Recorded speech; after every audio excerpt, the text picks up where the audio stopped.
당신이 얻고 싶은 사물, 즐기고 싶은 활동, 살고 싶은 장소, 누리고 싶은 생활 방식을 나타내는 그림이나 사진을 잡지에서 오려내세요. 당신이 바라는 삶을 드러내는 것이면 그 어떤 것도 상관이 없습니다. 이렇게 오려낸 것들을 두꺼운 판지에 붙여서 소망하는 삶의 모습들을 만드십시오. 나는 여러 개의 비전 보드들이 하루 종일 내 감각을 자극하도록 책상 위의 벽에다 줄지어 걸어놓았습니다. 내가 얻고 또 성취하고 싶은 것들이 내 주변을 온통 둘러싸게 하려고 한 것입니다. 나는 또한 성취한 목록 보드라 불리는 특별한 소재도 가지고 있습니다. 여기에는 내가 이미 성취한 것들을 붙여둡니다. 예를 들어서 이 보드에 나는 1995년에 비전 보드에 붙였던 저택의 사진을 붙여두었습니다. 얻고자 하는 사물이나 상황의 그림이나 사진도 중요하지만 이미 성취한 사물이나 상황 역시 소중합니다. 감사하는 마음과 자긍심은 무한한 가능성의 양자장과 좀 더 강력한 연결고리를 만들어내게 됩니다. 비전 보드는 무의식적인 뇌에 열망을 각인시키는데 특히 강력한 도구입니다. 뇌의 처리 용량 가운데 4분의 1은 시각적인 정보를 처리하는데 할당되기 때문이죠. 어떤 사람들은 시각에 특히 예민하고 또 어떤 사람들은 청각에 특히 예민하고 또 어떤 사람들은 운동 감각에 특히 예민하기도 하지만 이런 차이는 인간은 시각적인 동물이라는 커다란 명제 앞에서는 별 의미가 없습니다. 한 장의 사진이 1000마디의 말보다 강력한 힘을 발휘하며 영상 이미지가 무의식적인 뇌에 가장 강력한 영향을 미치는 도구가 되는 것도 바로 이런 까닭입니다. 비전 보드는 창조성과 천재성을 유감없이 효과적으로 연습할 수 있는 도구입니다. 즐겨보세요. 당신의 미래를 당신이 직접 설계할 수 있습니다. 당신이 꿈에 그리는 차가 있으면 이 차를 찾아서 이 차를 직접 한번 타보세요. 그리고 함께 데리고 간 친구에게 이 모습을 사진으로 찍어달라고 해보세요. 이 차로 드라이브를 하면서 이 모습을 동영상으로 촬영해두면 더욱 좋습니다. 당신이 사랑하는 집을 찾아서 사진을 찍고 당신이 좋아하는 옷을 입고 사진을 찍으세요. 영상적으로 표현할 수 있는 것은 무엇이든 다 해보세요. 우리 고객 가운데 한 명은 자기가 가지고 싶어하는 어떤 집의 사진을 수표첩에 함께 붙이고 다닙니다. 그래서 수표에 서명을 할 때마다 무의식 속으로 이 집을 각인시키죠. 또 다른 고객은 성공한 자기 모습을 한 편의 영상물로 제작했습니다. 멋진 사무실에 있는 그에게 비서가 다가가서 온갖 다양한 수입원으로부터 쏟아져 들어오는 수백만 달러의 수입에 대해 보고를 하는 모습을 담고 있는 영상물인데요. 물론 이 모든 내용은 진짜가 아니고 꾸민 것입니다. 호화로운 사무실 공간은 빌린 것이고요. 비서 역할을 해주는 사람은 그의 친구죠. 하지만 더할 나위 없이 환상적인 내용인 것만은 분명합니다. 이 영상물의 길이는 5분 남짓밖에 되지 않지만요. 워렌 버핏이나 리처드 브랜슨의 하루 일과 가운데 한 부분을 보는 것처럼 숨이 막힐 정도로 신이 납니다. 너무 멋지죠. 그런데 만일 이런 게 우스꽝스럽게 보인다면 곧바로 멈추고 실제 하는 모든 것들은 하나의 생각에서부터 비롯된다는 사실을 다시 한번 마음속에 새겨보세요. 억만장자들은 모두 어릴 때부터 꿈을 가지고 있었습니다. 성공한 사업은 하나같이 모두 누군가의 마음속에 있던 신나는 영화에서 출발했습니다.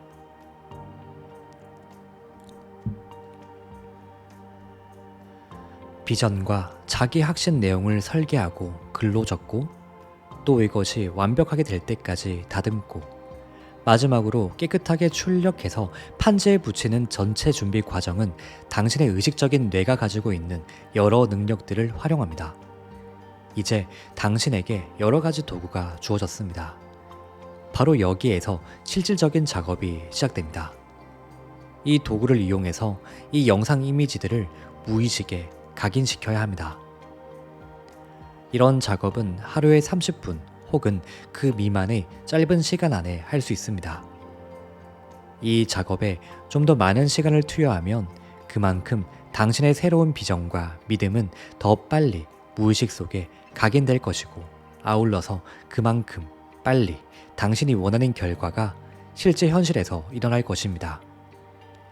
여기에서 한 번 더 강조하지만 가장 중요한 것은 얼마나 오랜 시간 실천하느냐가 아닙니다.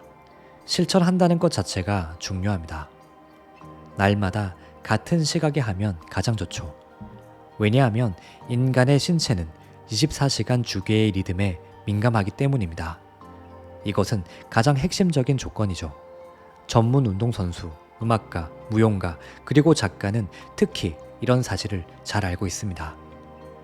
날마다 정해진 시간에 연속해서 닷새를 하면 비록 닷새 연속으로 하긴 하지만 시각이 일정하지 않을 때에 비해서 능력 개발 효과가 훨씬 더 큽니다. 이상적인 시각은 지나치게 집중이 잘 되는 때가 아니라 몸이 조금 피곤할 때입니다.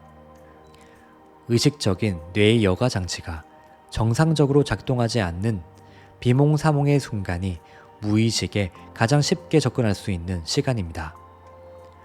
이상적인 시각은 아침에 잠에서 깨어났을 때나 저녁에 자기 전입니다. 그리고 낮 동안에도 하기를 권합니다. 점심시간이 될 수도 있겠지만 잠시 짬을 내서 일상적인 활동에서 벗어나 혼자 조용하게 있을 수 있다면 언제든 상관이 없습니다. 잠시 짬을 내서 일상적인 활동에서 벗어나 혼자 조용하게 있을 수 있다면 언제든 상관없습니다. 낮 시간에 잠깐씩 도둑잠을 자는 사람이라면 바로 이때가 두뇌 재조정을 할 수 있는 가장 좋은 순간이죠. 그리고 가능하다면 날마다 같은 장소에서 하는 게 좋습니다. 적어도 10분 동안 다른 사람의 방해를 받지 않고 혼자만 조용히 있을 수 있는 장소를 찾아보세요. 그리고 스마트폰을 끄세요. 방해가 될 만한 요소는 모두 제거해보세요. 안녕하세요. 당신의 요술램프 인생닥터입니다. 오늘은 존 아사라프가 쓴 부의 해답의 5번째 시간을 가져보았습니다. 존 아사라프는 비전보드에 대한 중요성을 수없이 강조합니다. 끌어당김의 법칙을 이루는데 너무나도 강력한 도구가 바로 비전보드죠. 비전보드를 통해서 저 역시도 상당한 많은 도움을 받았기에 꼭 만들어 보는 것을 적극 추천드립니다. 비전보드를 만드는 것은 전혀 어렵지 않습니다. 저 같은 경우 처음엔 잡지에서 내가 원하는 소망들에 대한 이미지들을 가위로 오려내고 널판지에 하나하나 붙였습니다. 내가 갖고 싶던 차, 갖고 싶던 아파트, 그런 이미지들이었죠. 그렇게 비전보드를 만들어서 제 방에 붙여놓기도 했고 그것을 사진으로 찍어서 폰으로 종종 보기도 했습니다. 그리고 어느덧 시간이 지나 모두 현실에서 갖게 되었죠. 저는 이 영상을 보고 난 뒤 바로 만들어 보는 것을 추천드립니다. 꼭 잡지가 아니더라도 인터넷에 소망하는 이미지들을 찾고 그것을 출력해서 만드시면 됩니다.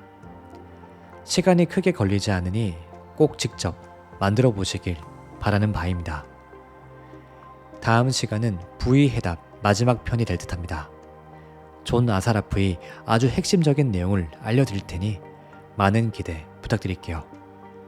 당신의 요술램프 인생닥터가 오늘 또 소중한 당신을 응원합니다.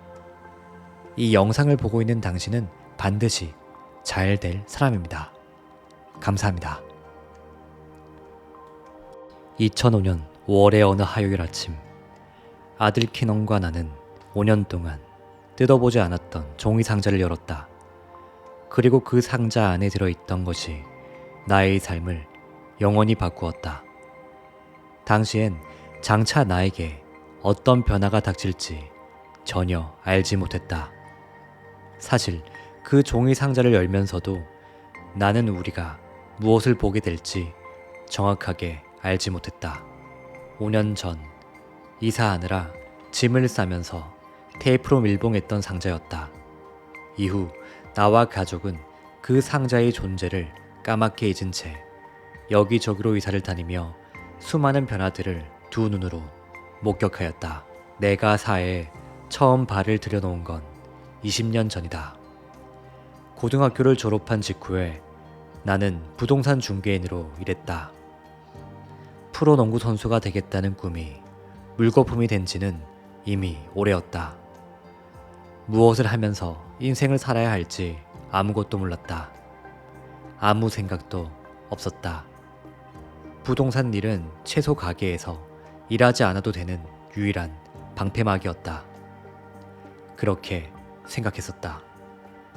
그래서 1980년 6월 20일에 19살 청년은 부동산 중개인 자격시험을 보았고 면허증을 땄다. 그리고 몇 달 동안 목표 설정 세미나와 워크숍 등에 여러 차례 참가하면서 시각화와 자기 확신에 대해 배웠다. 하지만 나는 이런 기법들이 얼마나 가치 있는지, 이런 것들이 공식적인 명칭을 얻기 오래전에 이미 깨달았다. 10대 시절에 나는 위대한 농구 선수로 출세하고 싶은 소망을 가지고 있었다.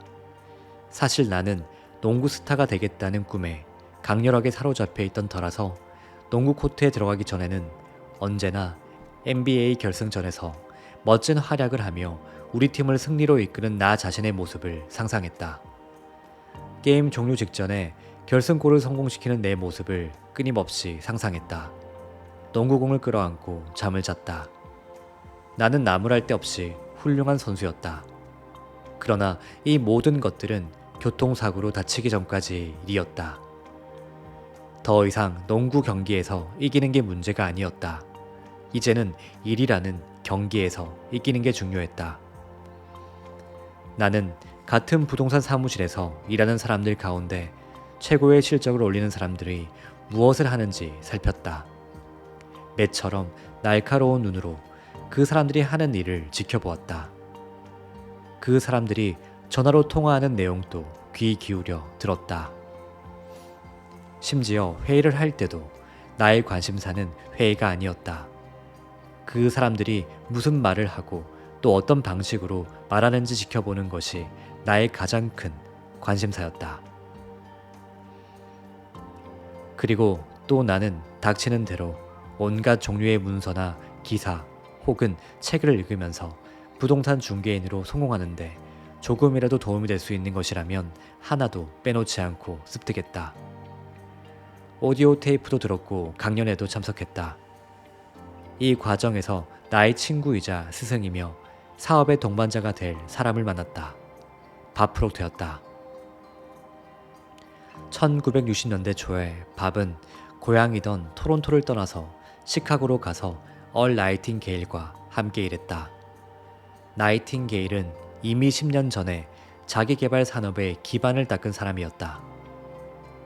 나이팅게일의 유명한 오디오북인 가장 낯선 비밀은 대중음악 테이프를 제외하고는 최초로 100만 부가 팔린 베스트셀러였다. 그런데 얼 나이팅게일은 자기개발 분야에서 여태까지 가장 유명한 책이라고 할 수 있는 생각하라 그러면 부자가 되리라의 저자 나폴레옹 힐에게서 깨우침을 얻은 사람이었다. 나폴레옹 힐에서 얼 나이팅게일로 그리고 다시 밥 프록토로 이어지는 계보에서 한 가지 주제가 이들의 가르침을 관통했다. 성공의 비밀은 자기 생각을 어떻게 통제하느냐에 따라 달려있다는 것이 바로 그것이다. 이 위대한 스승들은 나에게 성공을 가로막는 유일한 요소는 스스로 생각에 제한을 가하는 것이라고 가르쳤다. 이들의 가르침을 나는 완벽하게 이해했다.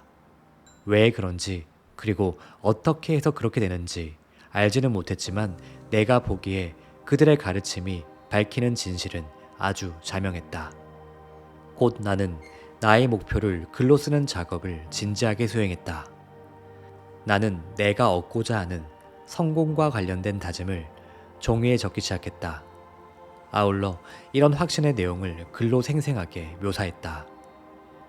내가 가지고 있는 여러 목표의 이미지를 무의식에 각인하고 기업가로 성공 가도를 달리는 내 모습을 담은 영화를 머릿속에서 상영했다. 부동산 중개인으로 첫 발을 디뎠던 그 해에 나는 약 3만 달러를 벌었다. 20살 나이에 벌 수 있는 돈으로는 적지 않은 금액이었다. 두 번째 해에는 15만 달러를 벌었다. 목표를 설정하고 시각화하고 자기 확신을 한 게 효과가 있었던 것이다. 세 번째 해에 나는 시간을 따로 빼서 잠시 뒤를 돌아보고 내 활동의 지평을 넓히기로 했다. 그래서 세계 여행을 떠났다.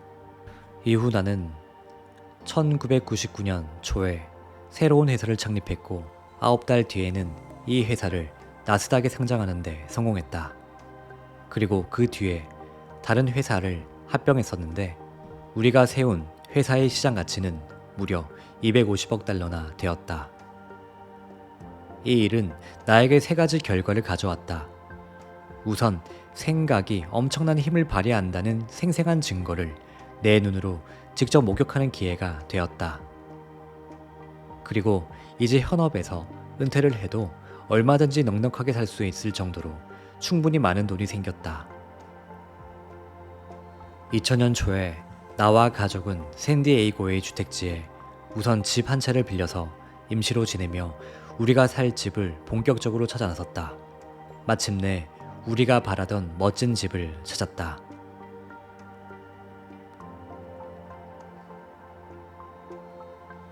몇 주 뒤에 가구들과 짐을 싼 수십 개의 종이 상자가 도착했다. 그리고 5월의 어느 화요일, 새 집의 서재에서 그 일이 일어났다. 종이 상자가 빼곡하게 들어차 있던 서재에서 나는 이메일을 확인하고 있었다. 그때 6살이던 아들 키너는 방문 가까이에 있던 종이 상자 위에서 다리를 까딱까딱 흔들면서 발 뒤꿈치로 종이 상자를 툭툭 쳤다. 이 안에 뭐가 들어있는데요, 아빠? 종이 상자에는 매직펜으로 비전보드라고 휘갈겨 쓴 글자가 적혀 있었다. 비전보드야. 비전보드가 뭐예요? 일이나 삶에서 내가 얻으려고 하는 것들을 그림이나 사진으로 표시한 것이라고 최대한 쉽게 설명했다. 그런 걸 왜 하는 건데요? 그래서 나는 그 비전보드를 아이에게 보여주기로 했다. 그래서 의자에서 내려와 아들과 함께 포장 테이프를 벗겨내고 상자를 열었다. 그리고 맨 위에 있던 비전보드를 꺼냈다. 내가 가지고 싶었던 메르세데스였다. 그 메르세데스를 나는 나중에 샀다. 그리고 실컷 한 다음에 팔아치웠다. 또 멋진 손목시계 사진도 붙어 있었다. 악어 가죽으로 만든 구두도 있었다. 나는 추억에 잠겨서 그 사진들을 잠시 바라보았다. 두 번째 비전보드를 꺼냈다. 거기에는 으리으리한 대저택 사진이 있었다. 그때 처음 든 생각은 이게 왜 여기 있지? 라는 것이었다. 물품 보관소에서 짐을 싸면서 부동산 홍보 팸플릿이 상자 안으로 쓸려 들어갔다고 생각했다. 아니야, 어떻게 그럴 수 있지? 이 상자는 여러 해 동안 밀봉되어 있었는데? 나는 사진 속의 집을 다시 바라보았다. 팸플릿이 아니었다. 사진을 풀로 붙인 비전보드의 한 부분이었다. 그걸 확인한 순간 나는 전율을 느끼며 큰 소리로 고함을 질렀다. 비전보드의 그 사진은 내가 5년 전에 드림홈즈라는 잡지에서 오려서 붙인 것이었다. 매우 특이한 집이었다. 그 사진 속의 집은 바로 아들과 내가 종이 상자를 앞에 두고 이야기를 나누고 있던 바로 그 집이었던 것이다. 비슷하게 닮은 집이 아니었다.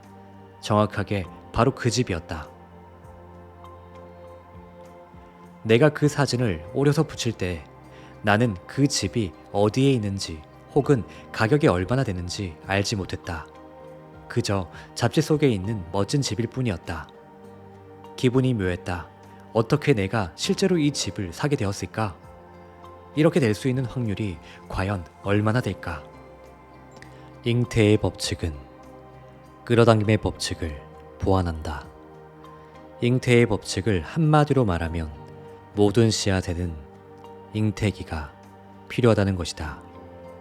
특정한 씨앗이 계기 형태에서 물질적인 형태로 온전하게 진화하려면 숙성 기간이 필요하다는 말이다. 이것은 자연에 존재하는 모든 것에 적용되는 진리다. 사람의 삶도 자연의 일부인 만큼 당연히 잉태의 법칙이 적용된다. 예를 들어보자. 당근 씨앗을 땅에 심어서 온전한 당근을 얻으려면 70일이 걸린다. 양은 수정이 되어서 태어날 때까지 약 145일이 걸린다. 인간은 약 280일이 걸린다. 당신이 논리정연하게 설정한 여러 목표들은 그 자체로 하나의 씨앗이다.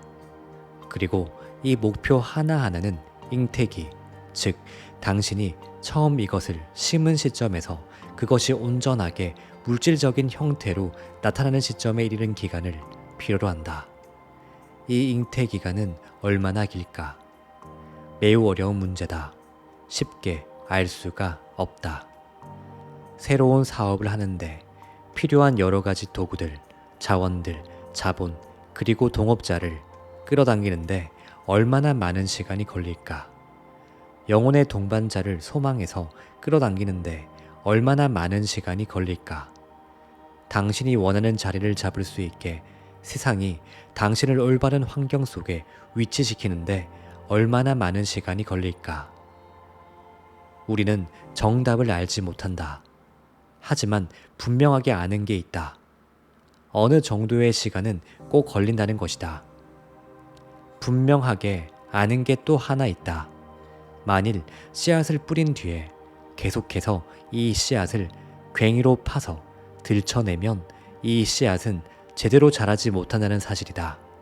자, 당신이 어떤 멋진 음식점의 웨이터라고 상상하자. 당신이 좋아하는 손님들이 오고 있고 최고급 요리를 주문한다. 당신은 이들이 주문한 내용을 주방장에게 전달한다. 그리고 주방장은 이 요리를 하기 시작한다. 그런데 당신이 주방장 뒤에 붙어 서서 계속 이렇게 묻는다. 아직 멀었나요? 아직 멀었나요? 아직 멀었나요? 아직 멀었나요? 아직 멀었나요? 아직... 이는 주방장에게 전혀 도움이 되지 않는다. 계속 이렇게 할 경우 다음 두 가지 일 가운데 하나가 당신을 우울하게 할 것이다. 주방장의 집중력이 흐트러져서 요리가 엉망이 되어버려 실망하거나 주방장에게 엉덩이를 걷어차이거나 늘 꿈꾸던 일의 그림을 마음속으로 그릴 때 당신은 이 음식점을 찾은 손님인 동시에 이 음식점의 웨이터다. 당신은 이 손님에게서 맛있는 요리의 주문을 받은 뒤에 이것을 주방에 있는 주방장에게 전달하고 주방장은 주방에서 이 주문을 받아서 요리를 완성한다. 그런데 당신은 일단 주문 내용을 전달한 뒤에는 주방장을 성가시게 들볶을 수 없다. 음식점의 작업 체계로 볼 때 그렇다. 주문 내용을 주방에 전달한 뒤 나머지 일은 주방 사람들에게 맡겨야 한다. 마당에 있는 꽃밭을 가꿀 때도 마찬가지다. 꽃씨를 심은 뒤에 싹을 틔우는지 확인하고 싶은 마음에 꽃씨를 자꾸 파헤쳐서 확인하다 보면 결국 원하던 꽃을 보지 못하게 된다. 인생도 마찬가지다. 억지로 어떤 생각을 강제하면 이 생각은 결코 물질적인 형태로 발전할 수 없다. 자연 법칙 가운데 하나는 어떤 힘이든 반발한다는 것이다. 만일 어떤 과정에 힘을 가하면 그 과정은 반발한다. 그러니 생각의 씨앗을 심은 뒤에는 싹이 뿌리를 내리고 생장에 필요한 여러 자원들을 스스로 찾을 수 있도록 시간을 주어야 한다. 초조함을 버리고 끈기를 가져야 한다. 자신의 생각이 옳다는 신념을, 자기 주변의 우주가 모든 것을 잘 해낼 것이라는 믿음을 가져야 한다. 양자진공의 영점장은 전지전능하다는 사실을 명심해야 한다. 일단 원하는 것을 명확하게 파악하라. 이것이 스스로 일을 시작하게 한동안 내버려 둘 수 있을 정도로 충분히 끈기를 갖추어라. 그렇게 하면 우주는 당신이 원하는 모든 것을 기꺼이 내줄 것이다. 행동의 법칙. 이 과정에 또 하나의 요소가 있다. 식물이 성장하려면 단지 씨앗을 심고 기다리는 것만으로는 부족하다. 씨앗이 흙 속에서 자기가 해야 할 일을 하는 동안 당신은 당신이 해야 할 일을 해야 한다. 이 말에 다음과 같이 생각할지도 모른다. 잠깐만요. 만일 모든 것이 하나의 생각에서 출발하고 내가 원하는 것을 수정처럼 선명하게 시각화하면 끌어당김의 법칙이 작동하기 시작한다면서 굳이 내가 따로 일을 해야 할 필요가 있습니까? 내가 원하는 것을 머릿속에 그리면서 그 일이 이루어지길 기다리기만 하면 되지 않습니까? 그렇지 않다. 만일 가만히 앉아서 상상만 해도 모든 게 저절로 다 된다면 작업복을 입은 사람들이 커다란 트럭을 여러 대 가지고 와서 당신 집에 있는 가구들을 몽땅 실어 가버릴 것이고 당신의 집도 경매 처분될 것이다. 시크릿을 본 수백만 명의 사람들은 최소한 끌어당김의 법칙에는 익숙해졌다고 볼 수 있다. 하지만 너무도 많은 사람들이 놓치고 파악하지 못하는 사실이 있다. 행동의 법칙을 따르지 않을 경우 끌어당김의 법칙은 효과적으로 작동하지 않는다는 점이다. 엉덩이를 털고 일어나서 무언가를 하지 않으면 그다지 많은 것이 일어나리라고 기대하지 않는 게 좋다. 퀘이커 교도들 사이에는 기도하면서도 발을 놀려라 라는 표현이 있다. 또 만일 감자를 얻을 수 있게 해달라고 기도하려면 우선 괭이부터 챙겨라 라는 표현도 있다. 꽃씨를 꽃밭에 심은 뒤에는 물을 주고 잡초를 뽑아야 한다. 씨앗이 저 혼자 해야 할 일을 도와줄 수는 없다. 당신의 힘으로 직접 씨앗이 나무가 되게 하고 꽃이 되게 할 수는 없다. 하지만 씨앗이 그렇게 성장하는데 필요한 여러 가지 자원들을 얻을 수 있도록 환경을 조성하는 일은 당신이 해야 한다. 여기에서는 우선 끌어당김의 법칙과 잉태의 법칙, 그리고 행동의 법칙이라는 세 가지 법칙이 한데 엮여 있다는 사실을 이해하는 게 핵심이다. 이 내용을 다음과 같이 요약할 수 있다. 목적 의식을 가져라. 끈기를 가져라. 그리고 행동하라. 이 세 개의 법칙을 일에 적용하는 방법을 배우기 바란다. 그렇게만 하면 쓰라린 시행착오로 점철될 몇 년의 세월을 아낄 수 있을 것이다. 그리고 삶에서나 사업에서 평생의 소원으로 간직해 오던 것을 실현할 수 있을 것이다. 여태까지보다 몇 배나 빠르게. 안녕하세요. 이제까지 저는 수많은 구독자분들에게 이런 질문을 참 많이 받아보았습니다. 도대체 언제 끌어당김이 이루어지나요? 끌어당김이 이루어지는 시기를 알고 싶어요. 소원이 빨리 이루어지지 않아서 초조합니다. 자신의 끌어당김이 언제 이루어지는지 궁금한 것은 어쩌면 당연합니다. 그 부분은 저 역시도 크게 동감해요. 그런데 그 시기에 대해서는 사실 아무도 알지 못합니다. 다만 제대로 우리가 끌어당김을 실천하고 있다면 반드시 결국 이루어지게 될 것임을 알죠. 즉, 분명한 결과는 알 수 있지만 언제 그 결과가 발생할지는 그 누구도 알 수 없다는 것입니다. 그럼에도 불구하고 계속해서 초조해하고 조급해한다면 그것은 존 아사라프가 말했듯이 씨앗을 뿌린 뒤 계속해서 이 씨앗을 괭이로 파 들춰내는 것과 같습니다. 씨앗은 잉태를 할 기간이 반드시 필요합니다. 이와 마찬가지로 여러분의 꿈이 잉태하는 데에도 일정 시간이 반드시 필요한 것입니다. 잉태의 법칙 외에 오늘 한 가지 더 알려드린 행동의 법칙도 너무나 중요한데요. 우리가 아무리 열심히 끌어당김을 하기 위해 노력하고 비전보드를 만들고 시각화를 하더라도 행동을 하지 않으면 아무 소용이 없습니다. 예를 들어 로또 1등에 당첨되는 천운의 시계를 타고났다고 하더라도 로또를 사지 않으면 아무 일도 일어나지 않죠. 끌어당김의 법칙을 통해 소원이 이루어지는 현실이 숟가락에 얹혀지게 됩니다. 그런데 그 숟가락을 가지고 입으로 가져가는 것은 여러분의 역할입니다. 끌어당김의 법칙을 제대로 실천하기만 하면 우리에게 불현듯 영감이라는 것이 떠오릅니다. 그리고 우리는 행동을 통해서 그것을 우리의 것으로 취할 수 있습니다.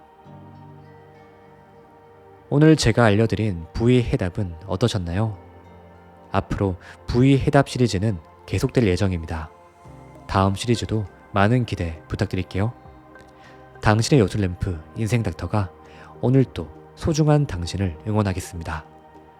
이 영상을 보고 있는 당신은 반드시 잘 될 사람입니다. 감사합니다. 뇌는 1초에 4천억 비트의 정보를 처리합니다. 하지만 사람은 약 2,000개밖에 인식하지 못하죠. 다른 말로 하면 당신이 어떤 정보 하나를 인식할 때마다 당신의 뇌는 의식의 뒤편에서 약 2억 개의 정보를 따로 더 처리한다는 뜻입니다. 그렇다면 우리가 보는 것과 보지 않고 건너뛰는 것을 뇌가 구분하는 기준은 무엇일까요? 이 중요하고도 중요한 판단은 밤낮을 가리지 않고 또 잠을 자든 깨어있든 가리지 않고 평생 동안 한시도 쉬지 않고 이루어지는데요. 이 판단을 하는 주체는 망상 활성화 체계, 즉 RAS입니다. RAS는 뇌의 기저에 있으면서 척수와 소뇌, 그리고 대뇌와 연결되어 있는 신경망 경로를 가리키는 용어인데요. 이것은 뇌가 외부 세계에서 받아들이는 모든 감각적인 입력 내용들을 거르는 여과장치 역할을 합니다. 보고, 듣고, 느끼고, 맛보고, 냄새에 맡는 모든 것은 이 가는 그물망을 통과하는데요. 이 그물망이 입력 내용들을 각기 뇌의 적절한 부분으로 보내서 처리되도록 합니다. 교실 바깥에 서 있는 어떤 학부모가 교실 안에 있는 50명의 아이들이 동시에 시끄럽게 떠드는 소리 속에서 자기 아들 혹은 딸의 목소리를 구분해내는 것도 바로 이런 이유 때문입니다. 학부모는 수많은 목소리들 중에서 자기 아이의 목소리만 걸러서 듣는 것입니다. 어째서 이런 일이 가능할까요? 학부모가 자기 아이의 목소리를 인식하고서 다른 아이들의 목소리는 여과 장치로 걸러내는 프로그램이 작동하기 때문입니다. 바닷물을 모두 뒤져서 내가 찾는 한 방울의 물을 찾아내는 이 놀라운 능력은 당신이 무엇을 찾느냐에 따라서 축복이 될 수 있고요. 반대로 저주가 될 수 있습니다. 두 가지 이유에서 그런데요. 첫째, 만일 RAS가 당신이 진정으로 원하는 것을 찾도록 프로그래밍 되어 있지 않다면 아무리 부지런하게 어떤 목표를 쫓는다 하더라도 그 목표를 찾는데 도움이 될 수 있는 모든 자원과 연결점과 퍼즐 조각들은 그물망을 그냥 통과해 버려서 아무런 단서도 찾지 못할 것입니다. 자, 이런 설정을 한번 해볼게요. 당신은 한 해에 약 5천만 원을 벌고 있고요. 이것을 정상이라고 생각한다고 칩시다. 이것은 다음과 같은 믿음으로 전환됩니다. 나는 한 해에 5천만 원의 가치가 있는 사람이다. 이것이 나의 정상적인 수입 수준이다. 이 경우 무의식적인 마음은 연봉 5천만 원이라는 상을 강하게 붙들고 있기 때문에 설령 50억이라는 아이디어가 포착된다 하더라도 RAS는 그냥 통과시킴으로 이 아이디어를 의식적인 차원에서 결코 인식하지 못합니다. 이 정보는 무의식적인 뇌의 깊숙한 창고에 처박혀 버리고 마는데요. 이것을 가리키는 신경학 용어가 맹점입니다. 문제를 해결할 수 있는 해답이 바로 코앞에 있어도 이 해답을 보지 못하게 되는 것이죠. RAS가 부정적으로 작동하는 두 번째 방식은 이렇습니다. 만일 당신이 원하지 않는 것으로 프로그래밍을 해두었다면 RAS는 원하지 않는 것을 계속해서 포착해 의식에 밀어넣을 것입니다. 그래서 원하지 않는 것이 계속 나타나죠. 수많은 사람들이 사업 문제든 애정 문제든 건강 문제든 혹은 다른 어떤 문제든 간에 똑같은 실수를 반복해서 저지르는 것도 바로 이 때문입니다. 당신은 원하지 않는 것에 대해서 어떻게 RAS를 프로그래밍해 두었나요? 단순히 거기에 초점을 맞추기만 한 것은 아닌가요? 그렇기에 생각의 습관이 고착화된 것은 아닌가요? 삶에 있어 도움이 되지 않거나 불행한 일들에 초점을 맞추는 것은 이 문제들을 검색어 삼아서 RAS를 작동시키는 것이나 마찬가지입니다. 당연히 RAS라는 검색 엔진은 그 문제들을 찾아 나섭니다. 뇌는 정말이지 엄청나게 유능하다는 사실을 명심해야 합니다.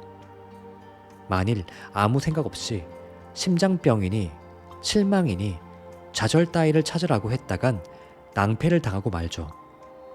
여지없이 찾아내서 당신 앞에 혹은 당신의 생활 속에 대령하기 때문입니다. 이것이 뜻하는 내용은 다음과 같습니다. 예컨대 당신은 몸무게 5kg을 빼고 싶어 합니다. 당신은 2천만 원의 빚을 절대로 지고 싶어 하지 않습니다. 당신이 사업을 시작하는데 사업 첫 해에는 제발 걱정거리들이 생기지 않았으면 좋겠다고 바랍니다. 이때 뇌 간의 네트워크는 콧노래를 부르면서 신나게 그리고 부지런하게 작동합니다. 엄청나게 들어오는 온갖 생각들, 의견들, 다른 사람들의 대화들, 그리고 온갖 정보의 조각들을 뒤져서 정확하게 당신이 원하지 않는 것들만 가려서 당신의 의식 안에 들이밉니다. 도대체 왜 이런 일이 일어날까요? 당신이 그렇게 하라고 시켰기 때문입니다. 더 나아가서 RAS는 다른 모든 것들을 충실하게 무시합니다. 실제로 당신이 살을 빼고 빚을 청산하고 사업을 번창하게 하는데 도움이 되는 모든 증거, 자원, 생각 혹은 기타 유익한 정보들을 RAS가 필요 없는 것이라 판단하고 무의식의 창고 속에서 던져버린다는 말입니다. 예를 들어서 이성을 새로 만나서 가까운 관계를 맺어나가는 중이라고 합시다. 그리고 성장기에 겪었던 여러 가지 경험으로 해서 처음에는 행복한 인간관계를 하더라도 결국에는 비참하게 끝날 것이라는 믿음을 가지고 있다고 합시다. 당신은 새로 만난 이성을 사랑하고 또 함께 있어 매우 행복하게 보이겠지만 두 사람과의 관계가 오래 지속되지 못할 것이라고 남몰래 걱정합니다. 어쩌면 이런 걱정을 아무에게도 말하지 않을 수도 있어요. 또 어쩌면 이런 걱정을 자신에게조차 입 밖으로 소리내어 말하지 않을 수도 있습니다.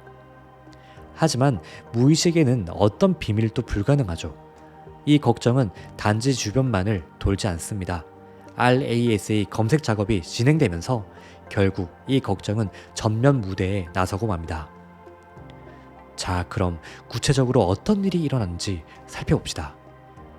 당신과 연인 사이의 관계가 더할 나위 없이 단단하고 건강하다는 증거는 이 세상에 널려 있습니다. 주변의 모든 사람들도 완벽하게 잘 어울리는 한 쌍이라고 생각하죠. 그리고 두 사람 주변의 모든 상황도 이런 판단을 지지합니다. 하지만 아무리 그래봐야 이 모든 것들은 아무 소용이 없습니다. 당신의 RAS가 이것들을 모두 지워버릴 것이기 때문이죠. 만일 아주 작은 비관적인 생각이 얼핏 뇌리에 스치기만 해도 혹은 은밀하게 시기하는 어떤 사람이 당신과 연인 사이의 관계에 대해서 냉소적인 발언을 슬쩍 던지기만 해도 잘 훈련되어 있는 당신의 RAS는 2억 가지의 긍정적인 증거들을 내팽개치고 단 하나의 그 부정적인 증거를 당신의 의식 안으로 전달합니다. 그리고 이것이 이미 가지고 있던 부정적인 믿음과 결합할 때 연인과의 관계는 불행하게 끝날 것이라는 걱정은 점차 확신으로 굳어집니다. 그리고 믿음과 습관은 바람보다 수천 배나 더 강력하기 때문에 이 확신은 자기 만족적인 예견으로 이어집니다. 즉, 불행하게 끝날 것이라고 믿으면 결국 진짜 그렇게 끝난다는 말입니다. 돈 문제나 사업 문제에서도 마찬가지예요. 당신의 RAS는 이미 프로그래밍 되어 있는 어떤 관점을 강화하는 증거나 자원을 찾아 나섭니다. 그런데 만일 그 관점이 부정적이면 당신이 찾고 강화하고 증폭시키는 증거와 현실 역시 정확하게 부정적입니다. 걱정은 원하지 않는 것이 일어나게 해달라고 비는 기도입니다.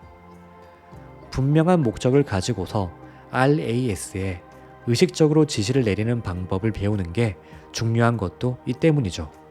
아울러 내 가독성이 그 사람의 삶을 완전히 바꿔놓는 것도 바로 이 때문입니다. 우리가 두뇌 재조정이라고 부르는 과정은 무의식적인 신경 검색 엔진에 새로운 검색어를 써넣기 위해 마련된 과정입니다. 두뇌 재조정을 통해서 원하지 않는 것이 아니라 원하는 것에, 다시 말해서 문제가 아니라 해결책에 초점을 맞추는 놀라운 능력을 발휘하도록 RAS를 훈련시킬 수 있습니다.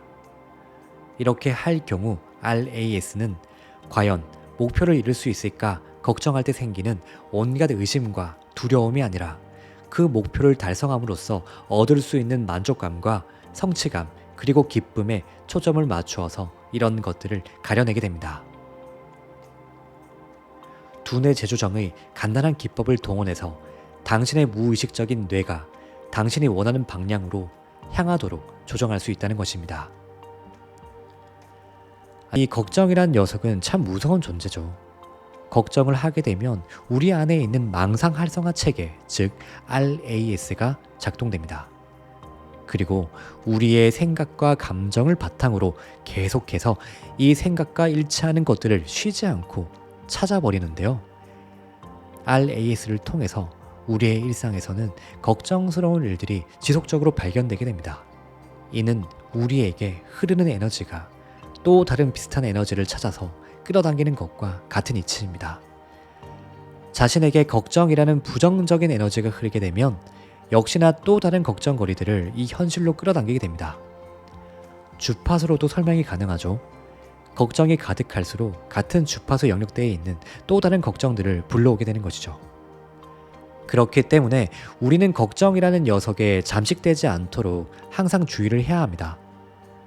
요즘 자신이 어떤 걱정이 있는지와 이 걱정에 대해서 어떤 마음을 가지고 있는지 자신의 생각을 이 영상의 댓글로 남겨주시면 제가 하나하나 읽어보고 꼭 답글 드리겠습니다. 자신의 걱정을 직접 써봄으로써 어떤 걱정이 있는지 막연했던 것들을 구체화시킬 수 있죠. 그 실체를 드러나게 해주고 해당 걱정에 대한 두려움을 줄일 수 있기 때문에 꼭 한번 써보시기 바랍니다. 앞으로 V해답 시리즈는 계속될 예정입니다. 다음 편도 많은 기대 부탁드릴게요.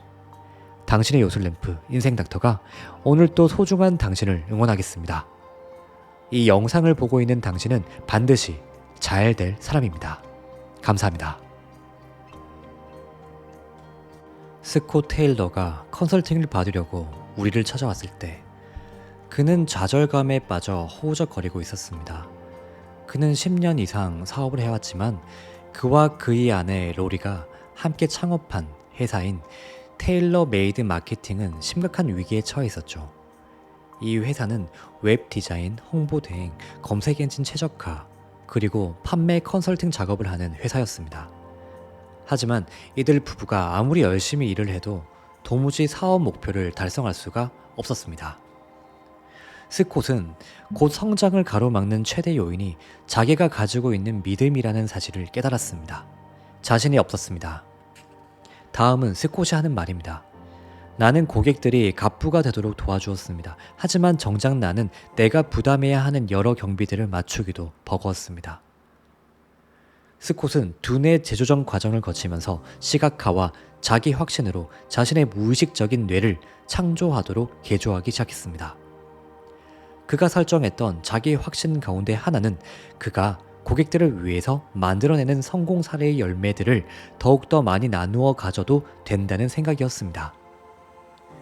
나는 지금보다 훨씬 더 많은 동업자들과 함께 일하며 또 훨씬 더 많은 일감을 가지고 있다.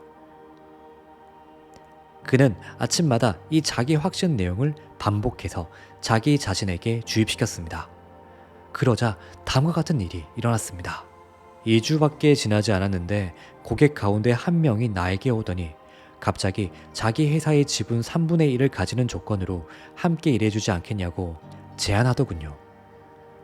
그 고객은 스콧과 로리의 컨설팅 결과가 무척 마음에 들었습니다. 여기에 회사의 지분을 이들 부부에게 나누어 주면 더욱 열심히 그리고 창조적으로 경영 컨설팅을 해줄 것이라 생각하고 이런 갑작스럽고도 파격적인 제안을 했던 것입니다. 스콧과 로리의 테일러 메이드 마케팅에 일어난 놀라운 일은 이게 다가 아니었습니다. 그 놀라운 제안을 받은 지 이틀 뒤였죠. 스콧은 또 다른 고객으로부터 전화를 받았습니다. 그 고객은 이렇게 말했습니다. 이상하게 생각하지 마시고요. 제 제안을 들어봐 주시기 바랍니다. 사장님과 함께 일했으면 합니다. 우리 회사의 지분을 일정 부분 드릴 테니까 파트너로 함께 일해 주실 수 있겠습니까? 이 두 고객이 제안한 내용은 스콧이 자기 확신 내용으로 적었던 것과 너무도 정확하게 일치하는 바람에 스콧은 소스라치게 놀랐습니다. 이 두 고객이 제안한 내용은 스콧이 자기 확신 내용으로 적었던 것과 너무도 정확하게 일치하는 바람에 스콧은 소스라치게 놀랐습니다. 게다가 이 모든 것이 불과 14일 만에 이루어졌으니 이것이 바로 무의식적인 뇌에 신경 차원에서 각인된 자기가 원하는 것을 선명하게 밝히는 긍정적인 믿음의 힘입니다. 효과적으로 자기 확신을 할 수 있는 글을 쓸 때 가장 중요한 점은 대담하고 선명하고 긍정적이어야 하며 아울러 현재 시제를 유지해야 한다는 것입니다. 사람들은 보통 부정적인 방식으로 목표를 설정하는 사실, 즉 자기들이 원하는 것에 초점을 맞추지 않고 원하지 않는 것에 초점을 맞추는 경향이 있음을 우리는 알았습니다. 나는 서로가 만족하는 평생 가는 인간관계를 맺고 싶다 라는 진술과 나는 슬프고 외롭게 사는 삶을 정말 원하지 않는다 라는 진술이 같은 내용을 말하는 두 가지 방식으로 보일 수 있습니다. 하지만 절대로 같지 않죠. 두 진술은 무의식적인 뇌에 정반대의 메시지를 전하고 있습니다. 무의식적인 뇌는 원한다 그리고 원하지 않는다의 차이를 알지 못합니다. 다만 서로가 만족하는 평생 가는 인간관계와 슬프고 외롭게 사는 삶 밖에 듣지 못합니다. 의식적인 뇌는 이 진술들을 논리적이고 선형적으로 파악합니다. 논리적인 뇌는 2개 혹은 3개 이상의 동시에 초점을 맞추지 못합니다. 하지만 무의식적인 뇌는 100만 개까지도 동시에 초점을 맞출 수 있습니다. 무의식적인 뇌는 첫째는 이것, 그 다음에는 저것, 그리고 다시 그 다음에는 이런 식으로 생각하지 않습니다. 의식적인 뇌는 하나의 이야기를 처음부터 순차적으로 받아들이지만 무의식적인 뇌는 마치 젤리를 후룩 빨아먹듯이 그 이야기 전체를 하나의 인상으로 단번에 빨아들입니다. 이런 현상은 어린이, 특히 나이가 어린 아이들에게서 쉽게 볼 수 있습니다. 이들은 아직 정교한 여가 장치나 방어 장치를 개발하지 않았기 때문인데요. 이들은 자기들보다 나이가 많은 아이들이나 어른들에 비해서 훨씬 솔직하고 공공연하게 사고 과정의 이 진실을 드러냅니다. 만일 당신이 어린아이에게 어떤 것을 하지 말라고 말할 때 이 어린이는 어떤 것에 이끌릴까요? 그 아이는 당신이 하지 말라고 말한 바로 그것에 이끌리고 맙니다. 자, 여기에서 이해를 돕기 위해 다른 예를 들어보겠습니다. 만일 당신이 유치원에 다니는 아이에게 식사를 할 때 음식을 흘리지 않도록 주의를 주고 싶다고 칩시다. 만일 음식 흘리지 마라 라고 말하면 과연 그 아이가 음식을 덜 흘릴까요? 천만에 그렇지 않습니다.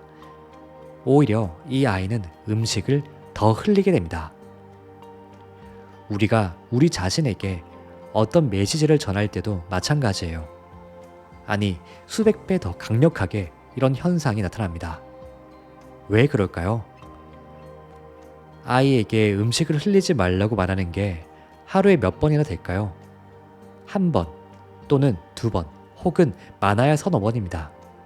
하지만 만일 당신 스스로에게 이와 비슷한 어떤 경고를 한다고 칩시다. 예를 들어서 무슨 일을 하든 초조하게 굴지 말자 라고 말한다고 칩시다. 하루에 이런 말을 당신 자신에게 몇 번이나 할 것 같습니까? 좋기 수십 번은 합니다. 우리가 우리 자신에게 하는 말은 수십 번, 수백 번, 수천 번, 수만 번 반복됩니다. 당신에게 누구보다도 압도적으로 커다란 영향력을 행사하는 사람은 바로 당신 자신입니다. 당신보다 당신의 귀에 그토록 많이 속삭이는 사람은 없기 때문입니다. 존 아사라프는 확신에 대한 중요성을 강조합니다. 확신이 없다면 끌어당김의 힘은 대폭 줄어들게 되죠. 이게 사실입니다. 많은 분들이 아시겠지만 저는 몇 년째 월요일마다 꾸준히 화권 명상을 올려드리고 있습니다. 제가 화권 명상을 올려드리고 이것을 매일 들을 것을 강조하는 이유는 바로 믿음 체계를 완전히 변화시켜주는 강력한 도구이기 때문입니다. 바로 믿음 체계를 완전히 변화시켜주는 강력한 도구이기 때문입니다. 어떠한 돈도 들지 않고요. 크게 노력을 하지 않아도 되는 아주 쉬우면서도 효과는 강력한 도구가 바로 화권 명상입니다. 화권 명상을 듣게 되면 저절로 믿음 체계가 변화됩니다. 즉, 확신을 자연스럽게 만들어주게 되죠. 물론 화권 명상을 몇 번 듣는다고 해서 한순간에 믿음 체계가 변화하고 확신이 생기지는 않습니다. 우리가 반평생 가지고 살아왔던 믿음 체계를 완전히 변화시키려면 상당한 시간이 필요한 것도 사실입니다. 그렇지만 결국엔 반드시 변화할 수 있는 것도 엄연한 사실이죠. 14일 만에 소원을 이루는 데 성공했던 스콧 테일러처럼 믿음 체계가 완전히 변화하고 진정으로 확신을 하게 된 순간 마법 같은 일들이 당신에게 펼쳐지게 될 것을 장담합니다. 인생 닥터 화권 명상들은 모두 듣기 좋게 중간 광고도 없으니 편하게 자면서 들어도 좋고 일을 하면서 들릴랑 말락하게 소리를 켜서 작게 해서 듣는 것도 좋습니다. 우리는 제대로 들리지 않아도 우리의 잠재의식, 즉 무의식은 모두 기억하고 있으니까요. 보통 사람이 얼마나 자주 집중력을 잃는지 기억하고 있습니까? 6초나 10초에 한 번씩 집중력을 잃습니다. 명상을 하면 자기가 설정한 목표에 마치 레이저 광선처럼 오래 머물 수 있는 능력이 생깁니다. 이럴 때 목표를 달성하는데 필요한 그 모든 요소들에 양자장이 반응하고 공명하며 또 이런 것들을 제공할 가능성이 열립니다. 즉, 끌어당김의 법칙을 실제로 실현하게 됩니다. 이제 이 일반적인 기초에다가 두뇌 재조정의 여러 단계들을 추가해 볼 것입니다. 명상을 끝내자마자 몇 분 동안 당신의 비전을 머리에 떠올리세요. 비전을 드러내는 한 편의 영화를 그저 머릿속에 상영한다고 보면 됩니다. 명상과 마찬가지로 시각화 역시 이완된 자세에서 눈을 감고 시작하세요. 정신적인 어떤 그림을 직접 만들어내는 과정입니다. 은행으로 가서 나를 담당하는 여직원을 만나는 내 모습이 보입니다. 그녀는 따뜻한 목소리로 내 이름을 부릅니다. 그리고 사업이 잘 되어서 좋겠다면서 가볍게 축하 인사를 합니다. 나는 내가 바라는 옷을 입고, 내가 바라는 차를 몰고, 내가 바라는 음식을 먹고, 내가 바라는 만큼 건강하고, 내가 바라는 인간관계를 맺고 있습니다. 내가 바라는 인생을 살고 있는 것입니다. 이런 모습들이 내 머릿속에서 영화처럼 선명히 펼쳐지는 게 내 눈에 보입니다. 나는 이미 그렇게 살고 있습니다. 계속, 또 계속. 또 이런 영화도 있을 수 있습니다. 회사에서 내가 거둔 실적을 높이 평가합니다. 내가 이끄는 팀이 연속적으로 좋은 실적을 올린 공을 인정받아서 승진 대상이 됩니다. 처음에는 이것이 어색하고 잘 되지 않을 수도 있습니다. 어쩌면 그게 당연합니다. 하지만 이 연습은 하면 할수록 쉬워질 것입니다. 그리고 떠오르는 영상도 점차 더욱 선명해질 것입니다.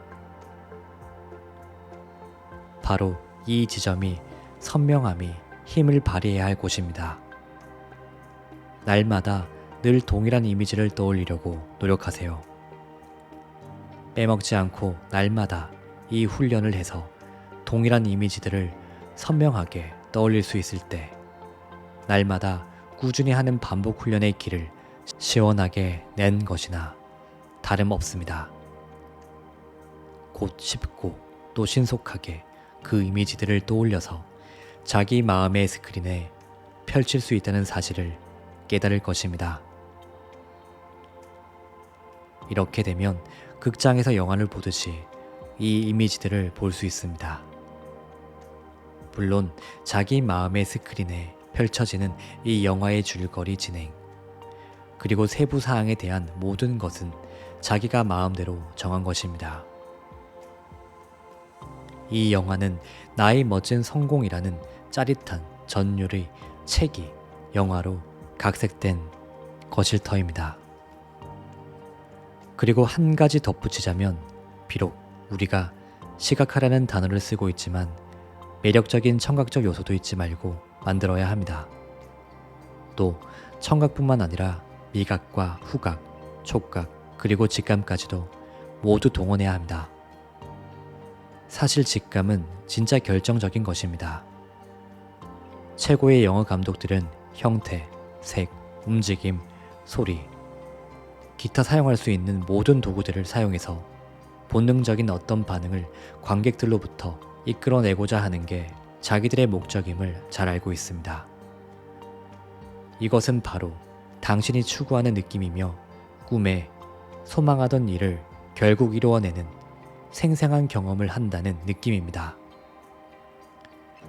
시각이나 청각, 후각 혹은 촉각 가운데 어느 것을 통해서 그 느낌에 도달하느냐는 전혀 중요하지 않습니다.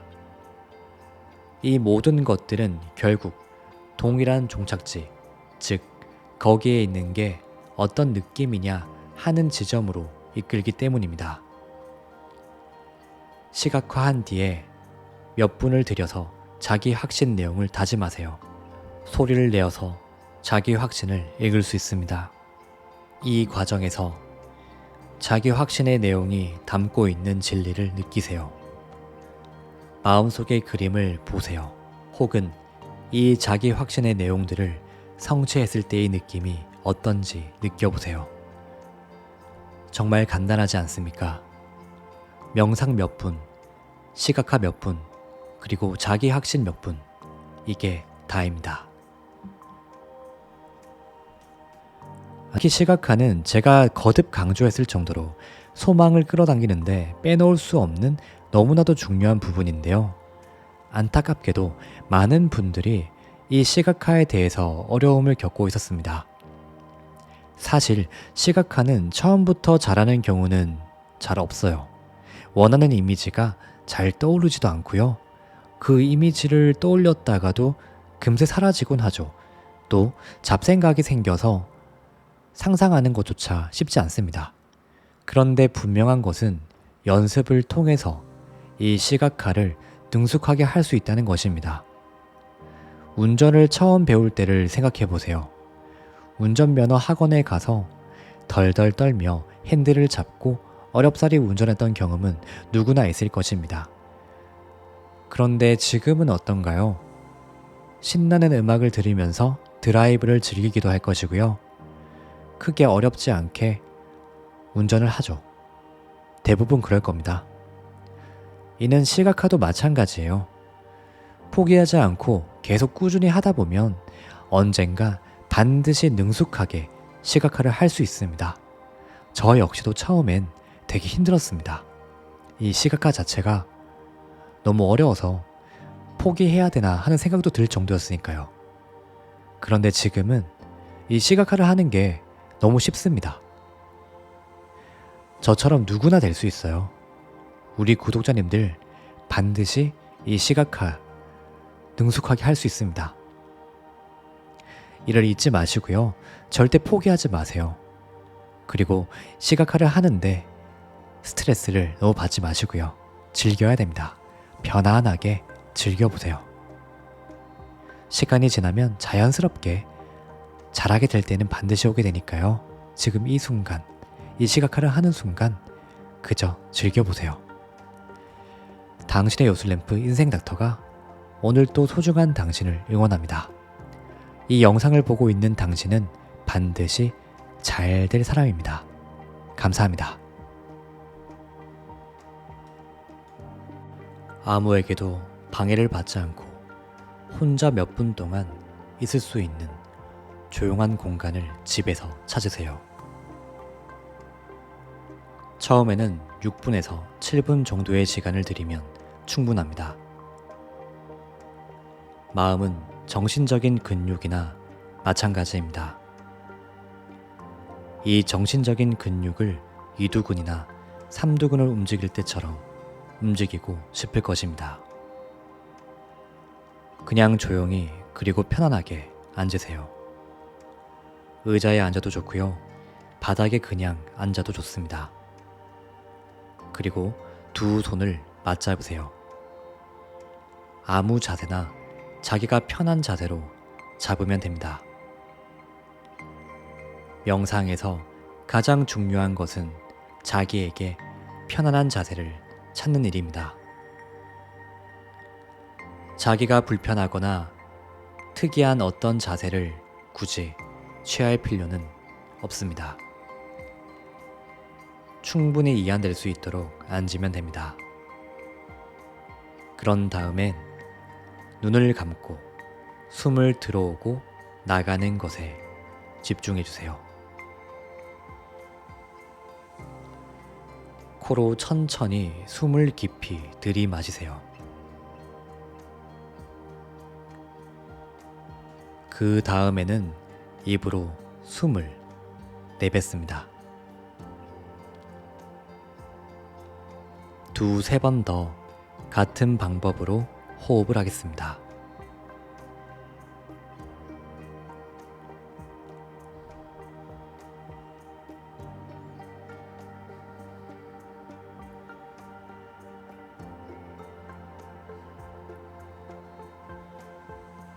그런 다음에는 입을 다물고 코만으로 자유롭게 숨을 들이마시고 내뱉습니다. 이때 모든 관심을 인중에 집중해 보세요.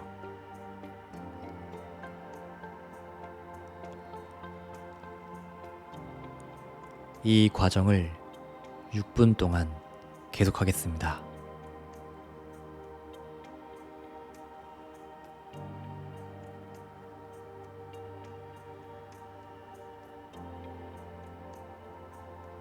하다 보면 자기 마음이 이리저리 떠돌기 시작하며 이런저런 생각을 한다는 사실을 깨달을 것입니다.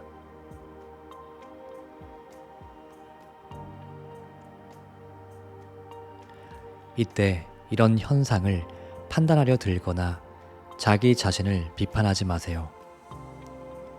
그저 어떤 일이 일어나는지 주시하면서 천천히 숨을 들이마시고 또 내쉬는 호흡에만 집중하세요.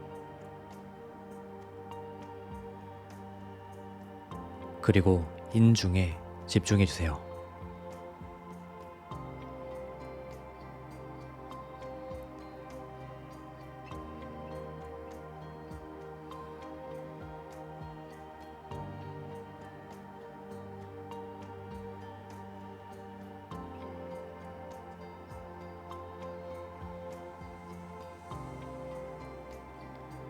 그렇게 이완된 자세로 계속 앉아서 자기 호흡을 주시하세요.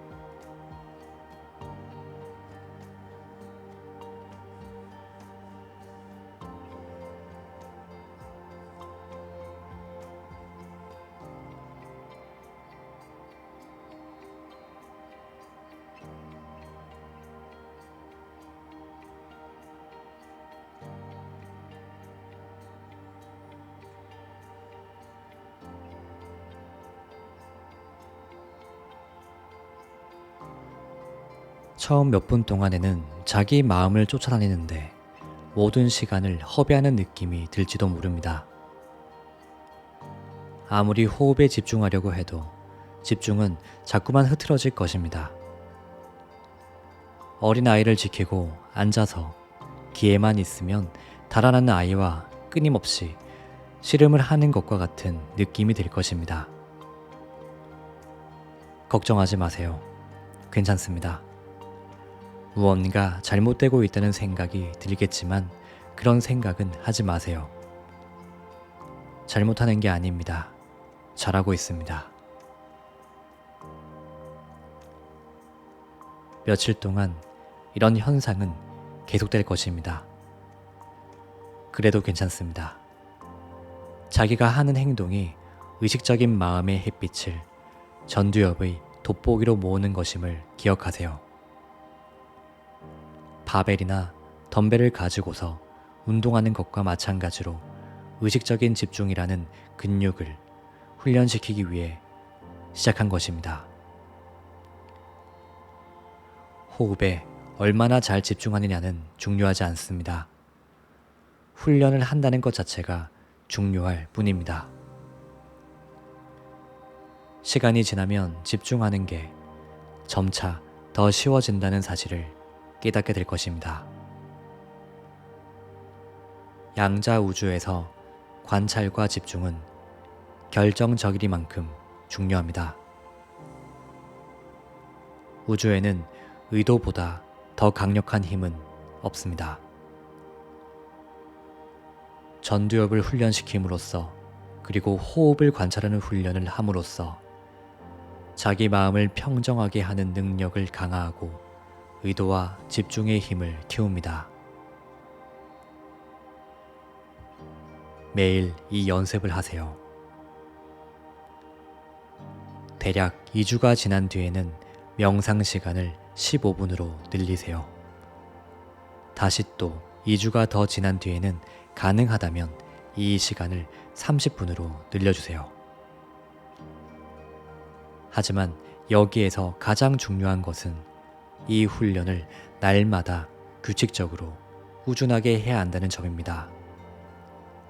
하지만 만일 하루라도 빼먹으면 호들갑을 떨면서 실패했다고 자책하지 마세요.